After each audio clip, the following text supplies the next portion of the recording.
Hello, welcome to GPS classes. फिर से अब आज आपका टॉपिक है emergency powers. Emergency powers. Emergency powers आप देखिए एक एक करके चलेंगे क्योंकि बड़े टॉपिक्स होंगे। अंडर आर्टिकल पहला है आपका 352। अंडर आर्टिकल 352 पहली बात तो आप मुझे जल्दी से बताइए कौन से पार्ट में आपकी इमरजेंसी आती है। पार्ट 18 में। पार्ट 18 में आपकी इमरजेंसी आती है। ठीक है, तीन तरीके की इमरजेंसी होती है, नेशनल इमरजेंसी, एक स्टेट इमरजेंसी और एक फाइनेंस इमरजेंसी। अब 352 में आपकी जो है उसको बोलते हैं national emergency. National emergency. National emergency आज तक हमारे भारत में 3 बार नेशनल इमरजेंसी लग चुकी है, only 3 time. 1962 Indo China war, 1971 Bangladesh की आज़ादी हुई थी और एक आपका लगा 1975 में इंटरनल डिस्टर्बेंस जब लगाई गई थी। वेरी गुड, ठीक है, आप सबको आता है। अच्छा, 3 बार नेशनल इमरजेंसी लग चुकी है हमारे देश में। ओके, आर्टिकल 352 में। अच्छा, ये कब लगती है? Written recommendation of the cabinet चाहिए होता है। Written recommendation of the union cabinet minister, तभी ये लगती है। अच्छा, और इसमें भी क्या कंडीशन है? इसमें 3 कंडीशन है। पहली कंडीशन है वॉर। अच्छा, वॉर मतलब हो जाए तब नहीं, अगर हमें लग रहा है कि वॉर होने वाला है तब भी, ऐसा लग रहा है हमें कि वॉर हो सकता है तब भी इमरजेंसी नेशनल इमरजेंसी लग सकती है, वॉर। दूसरा है external aggression. External aggression. External aggression मतलब बेसिकली आतंकवादी गतिविधियां, एक्सटर्नल अग्रेशन हो रहा है। और थर्ड वाले का नाम है आपका armed rebellion. Armed rebellion. Armed rebellion पहली बात तो आप समझिए, जैसे आप बोलते हो रिबेल, जैसे रिवोल्ट की तरह, जब पुलिस और आर्मी दोनों आपके स्टेट के खिलाफ हो जाए तो उसी तरह का रिबेलियन समझ लेंगे। आर्म्ड रिबेलियन मतलब हथियारों से रिबेल हो गए एकदम। अच्छा, एक और बात, जब लास्ट बार इमरजेंसी लगी थी 1975 के अंडर, अच्छा, तब उस टाइम पे एक कंडीशन थी जो पहले थी, उसका नाम था इंटरनल डिस्टर्बेंस। क्या नाम था उसका? Internal disturbance. बट फिर जब इमरजेंसी खत्म हुई और पहली बार नॉन कांग्रेस गवर्नमेंट बनती है जिसका नाम होता है जनता पार्टी, वो लेकर आती है 44th कॉन्स्टिट्यूशनल अमेंडमेंट एक्ट 1978। उसमें वो क्या करती है, इंटरनल डिस्टर्बेंस शब्द को रिप्लेस कर देती है, हटा देती है, और इसके लिए आ जाता है वर्ड आपका armed rebellion. Internal disturbance word क्यों हटाया जाता है? क्योंकि इंदिरा गांधी ने इमरजेंसी लगाई थी, वो जयप्रकाश नारायण और उनके साथ जो रेवोल्यूशनरी टाइप के लोग थे वो काफी बड़ी मूवमेंट चला रहे थे। जेपी मूवमेंट बोला जाता है उसे मॉडर्न हिस्ट्री में, पोस्ट इंडिपेंडेंस में। तो उसको इंटरनल डिस्टर्बेंस मानकर कि जेपी मूवमेंट हो रही है, इंदिरा गांधी ने इमरजेंसी लगा दी थी। तो जब जनता पार्टी है उसने बोला इस नाम की वजह से लगी इमरजेंसी, तो इसे हटा दिया और इसको रखा आर्म्ड रिबेलियन होना चाहिए। ये चीज आप याद रखना, नेशनल इमरजेंसी इतना। अच्छा, एक पार्ट हुआ आपका, आपने नोट बना लिए। अच्छा, देखिए मेरे पढ़ाने का स्टाइल यही है, ऑनलाइन भी जो मैं आपकी क्लास ले रहा हूँ, कि जैसे जैसे मैं आपके साथ साथ लिखता चल रहा हूँ, तो आप देख रहे हो स्पीड धीमे चल रही है मेरी, आप भी साथ साथ नोट करते चलो तो आपके नोट्स भी बन जाएंगे और क्लास भी कंप्लीट हो जाएगी। जल्दी जल्दी भाग भाग के तैयारी करने कोई मतलब नहीं है, अननेसेसरी भाग रहे हैं। दूसरा आपका आता है, उसे बोलते हैं स्टेट इमरजेंसी। स्टेट इमरजेंसी का एक और नाम है आपका प्रेसिडेंट्स रूल,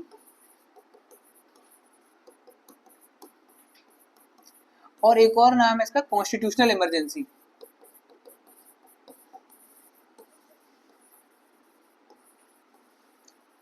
अच्छा, तो तीनों का नाम रखा है तो एक बार पढ़ लेते हैं।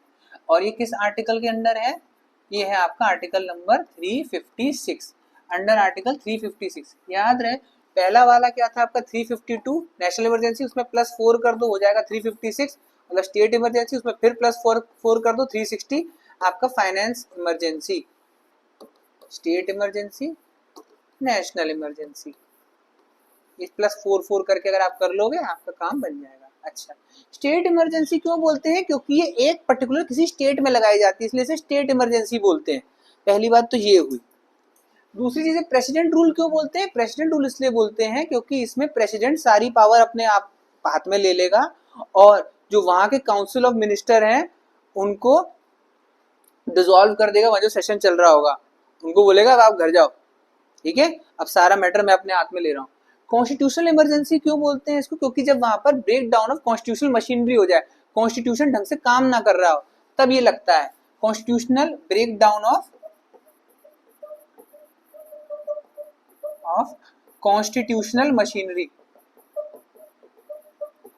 अच्छा, तो कई केस हुए जिसमें ये देखा गया कि ये break down of constitutional machinery ये है क्या, break down of constitutional machinery ये है क्या, इसको समझाने के ऊपर अलग अलग केस हुए।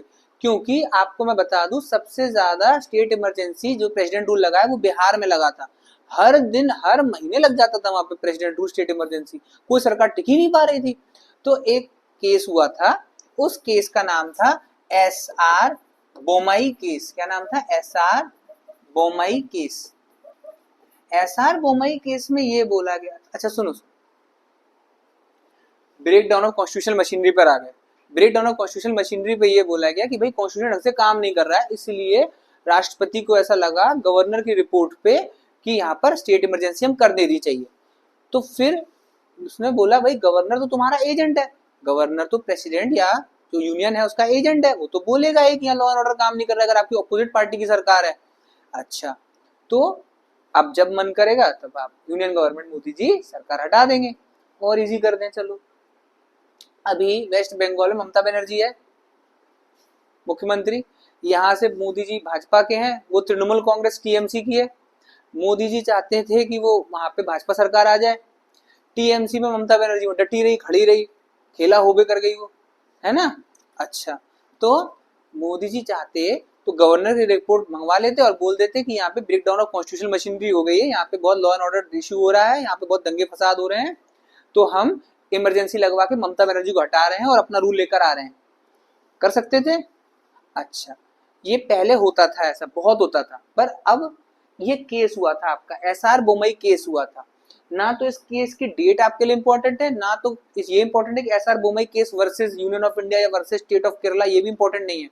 अगर आप ये याद रखना, S R Bommai case is related to national emergency. अब इस केस में क्या बोला गया कि ऐसे ही आर्बिट्रेरीली मन में आया तो आप इमरजेंसी नहीं लगा सकते हो, प्रेसिडेंट रूल लगा दिया, सरकार को हटा दिया, ममता बनर्जी को हटा दिया। सुनिए, आपके मन में आया तो ऐसा नहीं होगा।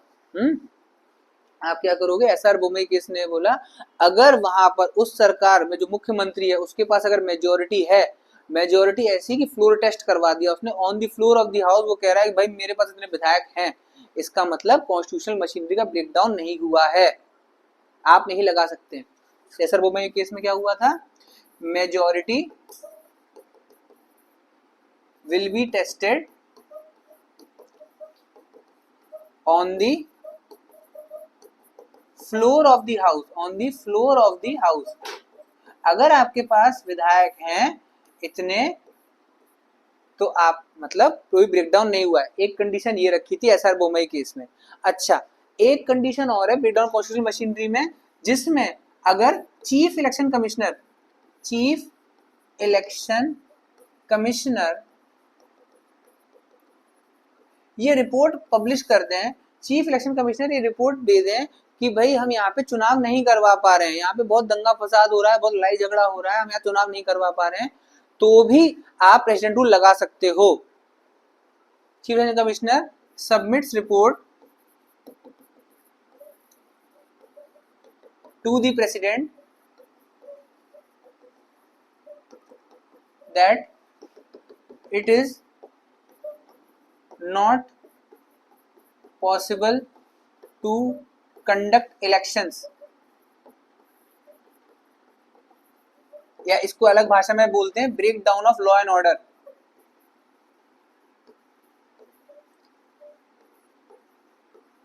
अब एक और बात आप सुन लीजिए, जब आपका वेस्ट बंगाल में चुनाव हो रहा था तो यहाँ से मोदी जी को एंड में शायद भाजपा को लग रहा होगा कि भाई अब शायद जीतने में थोड़ी दिक्कत आ रही है, नहीं जीत पा रहे हैं, तो आपने देखा वहां पर कितना ज्यादा कलेश चल रहा था बंगाल में कि भाई वहां पे आतंकवादी आ गए, लोग बम फेंक रहे हैं, लोग कूली पिस्तौल कट्टा चल रहा है। वो हुआ था ना, शुभेंदु अधिकारी वहां पर हैं जो ममता बनर्जी के अपोजिट खड़े हो रहे थे। तो एक बार को तो ये भी हो गया था कि इलेक्शन कमिश्नर को बोलते हैं कि breakdown of law and order हो गया, हम चुनाव नहीं करवा पा रहे हैं और नेशनल वो प्रेसिडेंट रूल लगा दीजिए, ये तक की बात आ गई थी। ठीक है, आप ये याद रखना, प्रेसिडेंट रूल का मतलब क्या था? Suspend the state legislative assembly